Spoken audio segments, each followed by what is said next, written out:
एक बड़ी खबर आ रही है, मुझे बताया जा रहा है ऋषिकेश से, उत्तराखंड से, जहां पर अंकिता भंडारी हत्याकांड में 3 गिरफ्तारियां हुई हैं। बड़ी खबर इस वक्त ऋषिकेश से। अंकिता भंडारी हत्याकांड काफी चर्चित हत्याकांड है। बीजेपी के पूर्व राज्य मंत्री विनोद आर्या का बेटा भी इस मामले में गिरफ्तार हुआ था और लापता रिसेप्शनिस्ट अंकिता भंडारी की हत्या का यह मामला है।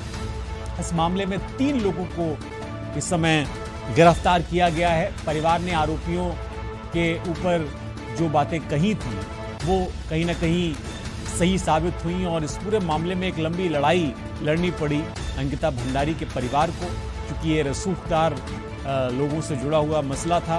एक मंत्री जो कि बीजेपी से जुड़े हुए थे, उनके बेटे का नाम भी इसमें शामिल था और गुस्सा जाहिर किया है अंकिता भंडारी के परिवार ने। ऋषिकेश का ये मामला, अंकिता भंडारी की हत्या के मामले में 3 गिरफ्तारियां हुई हैं और ये बड़ा फैसला इसलिए भी है क्योंकि इस पूरे मामले में जब ये पूरा घटनाक्रम हुआ उस वक्त काफी सुर्खियों में रहा ये मामला और ये कहा गया जो पीड़ित परिवार था उसकी ओर से कि इस मामले को रफा दफा करने की भी कोशिश की जा रही है। कई आरोप भी लगाए गए, लेकिन आखिर में इनको एक भरोसा मिला और ये भरोसा ये था कि 3 गिरफ्तारियां हुई हैं इस पूरे मामले में। वसंत कश्यप हमारे साथ जुड़ गए हैं ऋषिकेश से। वसंत, अभी क्या अपडेट है और पीड़ित परिवार की अब क्या प्रतिक्रिया है? देखिए शिवम, मैं बता दूं, ऋषिकेश के नजदीक पौड़ी जिला पड़ता है, जिसमें वंतरा रिसोर्ट है, जहां पर अंकिता भंडारी रिसेप्शनिस्ट थी। वहां पर अचानक से 18 सितंबर को वो गायब हो गई। उसके बाद से पीड़ित परिवार लगातार उसकी छानबीन कर रहा था, जिसके बाद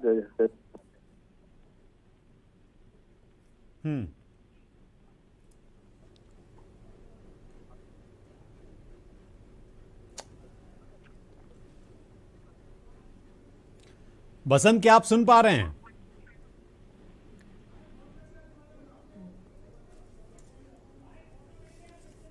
बसंत से हमारा संपर्क टूट गया है। कोशिश करेंगे हम दोबारा जुड़ने की, लेकिन अपडेट यह है कि इस मामले में 3 गिरफ्तारियां हुई हैं और रिजॉर्ट है, जिस तरह से बसंत बता रहे थे, वहां पर अंकिता भंडारी की हत्या की गई थी।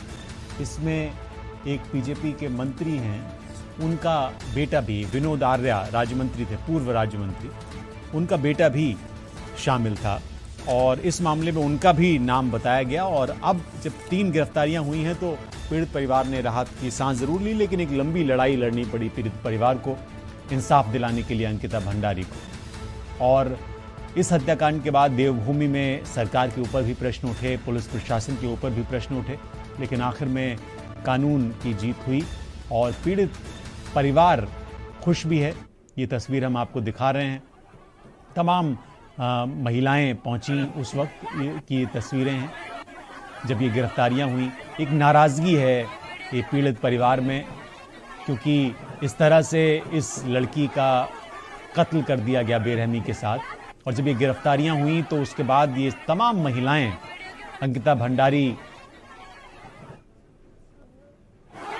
के दोषियों के ऊपर, जो कि इस पूरे मामले में बताए जा रहे हैं कि यही दोषी हैं परिवार की ओर से, उनके खिलाफ नाराजगी देखने को मिली। हमारे साथ वसंत एक बार फिर से जुड़ गए हैं। वसंत, हम तस्वीरों में देख पा रहे हैं बहुत नाराजगी थी, बहुत आक्रोश था उन महिलाओं में जो किसी न किसी रूप में अंकिता से जुड़ी हुई थी। बता दो, नाराजगी और गुस्सा स्वाभाविक है, क्योंकि जिस तरह से अंकिता भंडारी एकाएक लापता हो गई और उसके बाद से जो कार्रवाई वो नहीं हो पा रही थी, आरोपियों की गिरफ्तारी नहीं हो पा रही थी, तो पुलिस ने एक बड़ी कामयाबी हासिल हुई है। 3 आरोपियों को पुलिस ने गिरफ्तार बसंत, किया एक एंगल इसमें चूंकि रसूख से जुड़ा हुआ भी है और ये एक एंगल ये भी है कि पूर्व मंत्री के बेटे का भी नाम इसमें है। उस एंगल से क्या आपके पास अभी कोई जानकारी है? क्या भूमिका थी उस लड़के की? देखिए, जब आरोपी के पिता विनोद आर्य से बात की गई तो उनका कहना था कि यदि मेरा पुत्र इस घटना में लिप्त पाया जाता तो उसके खिलाफ भी कार्रवाई हो। हालांकि अगर देखा जाए तो पूरे मामले में इस मामले को तहसील प्रशासन की ओर से दबाया जा रहा था। हालांकि फिर जब पुलिस को ये मामला सौंपा गया तो उसके बाद जांच तत्परता से आगे बढ़ी और जिसके बाद पुलिस ने इन 3 आरोपियों को गिरफ्तार किया, जिसमें पुलकित आर्य और सौरभ और अंकित गुप्ता तीनों गिरफ्तार किए गए हैं। हालांकि एक बार फिर से जो महिला है उत्साहित थी, लेकिन जिस तरह से जो कार्रवाई आगे बढ़ रही है उससे एक आस जरूर बनी है कि न्याय जरूर मिलेगा परिजनों को। बहुत शुक्रिया बसंत हमें जानकारी देने के लिए। एक आस जरूर बंधी है कि इंसाफ मिलेगा, और ये लंबे समय से मामला चल रहा था। जैसा कि बसंत बता रहे हैं कि पहले इसको दबाने की कोशिश हुई, लेकिन बाद में जब इस घटना ने तूल पकड़ा तो फिर इस मामले में तत्परता दिखाई गई।